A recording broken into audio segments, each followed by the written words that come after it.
सिपाही इतना बस मेरा परिचय है, जान हथेली पर रखता हूँ, मुझे नहीं किसी का भय है।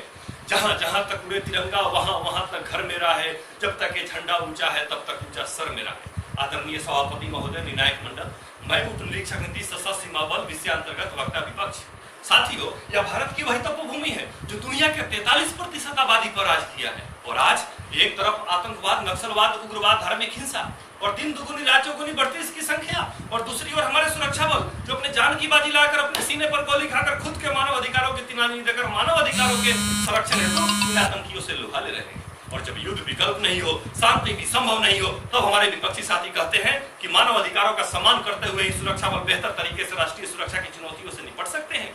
जाके पैर न फटे विवाही सो का जाने पीर पराई, ऊंट के पीठ पर लेटकर आराम की आशा, यह मंच तर्क का है। और मैं अपने तर्क को आधार बनाकर विपक्षी साथी के एक एक आरोप को खंडन करना चाहता हूँ। इस देश में 13 लाख सक्रिय सेना, लगभग इसी के बराबर अर्धसैनिक बल, इसके अलावा सारे राज्यों की पुलिस होने के बावजूद भी आतंकवादी, नक्सलवादी, उग्रवादी घटनाओं में लगातार इजाफा होना कहीं न कहीं इस ओर भी इशारा करता है कि देश का सुरक्षा बल मानव अधिकारों की सीमा में रहकर राष्ट्रीय सुरक्षा की चुनौतियों से सही तरीके से नहीं निपट पा रहे। अगर हमारे सुरक्षा बल मसूद अजहर और उसके साथियों को वही गोली से छलनी कर दिए होते तो कंधार कांड कभी नहीं होता और आज वो हमारे राष्ट्र के सुरक्षा को चुनौती न दे रहा होता। हरियाणा के कथित संत रामपाल को लीजिए या मथुरा के रामवृक्ष यादव को, हजारों मासूम जनता को दीवार बनाकर सुरक्षा बलों के सामने खड़ा कर दिया गया और मानव अधिकारों की आड़ में वे सुरक्षा बलों को और हमारे राष्ट्र को चुनौती देते रहे। पूरी गया, गोधरा, कठुआ, अक्षरधाम, संसद भवन, ताजपुर, द्वारपुर, पठानकोट, अमरनाथ, बस इनके बारे में ज्यादा नहीं बोलूंगा, इनकी लिस्ट बहुत लंबी है और मेरे पास समय बहुत कम। मैं पूछता हूं, देश की सरहद की सुरक्षा कर रहे सैनिक ने क्या बिगाड़ा था जिससे गर्दन काट दिए गए? पाकिस्तान के वो मासूम बच्चों ने क्या बिगाड़ा था जिसको गोलियों से भून दिया गया? और ISIS के आतंकी हजारों बेगुनाहों को लाइन में खड़ा कराकर गोलियों से भून देना उनके अधिकार। मैं तो ये भी जानना चाहूंगा, क्या ये मानव है? अधिकार की बात करना तो बात की बात है, इस समय की मर्यादा में रहते हुए काल के कपाल पर रक्त रंजित करने वाले चंद्र धर्म। इसलिए कहता हूं, चंद्रगुप्त की सीख और चाणक्य नीति यह कहती है कि तलवारों की नोक पर ही शांति सुरक्षित रहती है। जहां तक सुरक्षा बलों का सवाल है, जाति, धर्म, वेशभूषा, क्षेत्र को भूलकर बाढ़, भूकंप, प्राकृतिक आपदा, यहाँ तक कि कोई बच्चा बोरवेल में फंस जाए तो अपने जान की बाजी लाकर मानवता की रक्षा करते हैं। इतिहास साक्षी है, देश का सुरक्षा बल शांति काल में मैदान जंग में इन आतंकियों से लोहा लेते समय किए गए अपने कर्तव्यों के लिए या आज के इस वक्त भी संपूर्ण राष्ट्र में कर रहे अपने कर्तव्यों के लिए किसी परिचय का मोहताज नहीं है।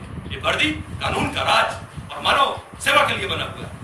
हमारी तैनाती ही उन अशांत इलाकों में होती है जहां पे मानव अधिकारों का दमन अपने चरम सीमा पर होता है। वैसे अशांत इलाकों में जान माल का नुकसान होना वहां की स्थिति, परिस्थिति, भौगोलिक संरचना पर निर्भर करता है।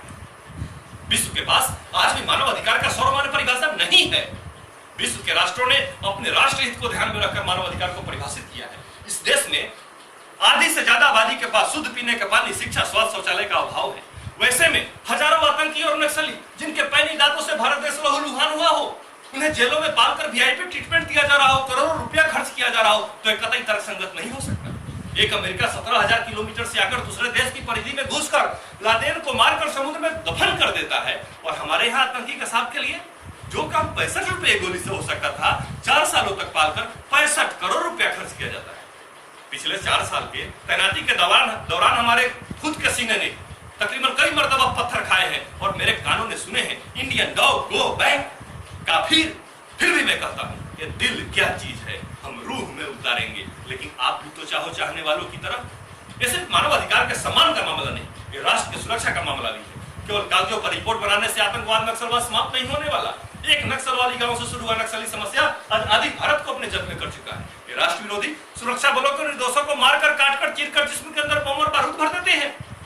सोचिए कैसी है इनकी मानसिकता जो मृत शरीर के साथ ऐसा करने में विश्वास रखता है। दुख तब और गहरा हो जाता है साथियों, जब कुछ मुट्ठी भर लोग इन आतंकियों के रहनुमा बनकर मानव अधिकार के सम्मान की दुहाई देकर अफसा, टाडा, मीसा, मौकों का हटाने की लगातार मांग करके सुरक्षा बलों को अपाहिज, निष्क्रिय बनाने की कोशिश करते हैं।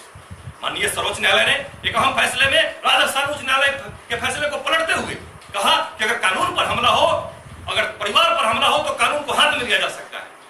आज मैं बताना चाहता हूं, जो सुरक्षा बल माँ, बाप, पत्नी, बच्चों को छोड़कर राष्ट्र की सुरक्षा का कसम खाता है, उसके लिए इस माँ भारती से बड़ा कोई परिवार हो ही नहीं सकता। क्या यह भारत दोबारा से सर्वशक्तिशाली राष्ट्र बन पाएगा? किसी कवि ने ठीक कहा है, आदि हृदय से मित्रता या शत्रुता दोनों गलत है। प्रेम हो या युद्ध हो, भरपूर होना चाहिए। या तो दुश्मन शांति का सम्मान करना सीख ले या तो उसका गर्व चकनाचूर होना चाहिए। जरूरत है मजबूत इच्छा शक्ति की, ठोस कदम उठाने की, दीर्घकालिक उद्देश्य की। जय हिंद। एकदम 5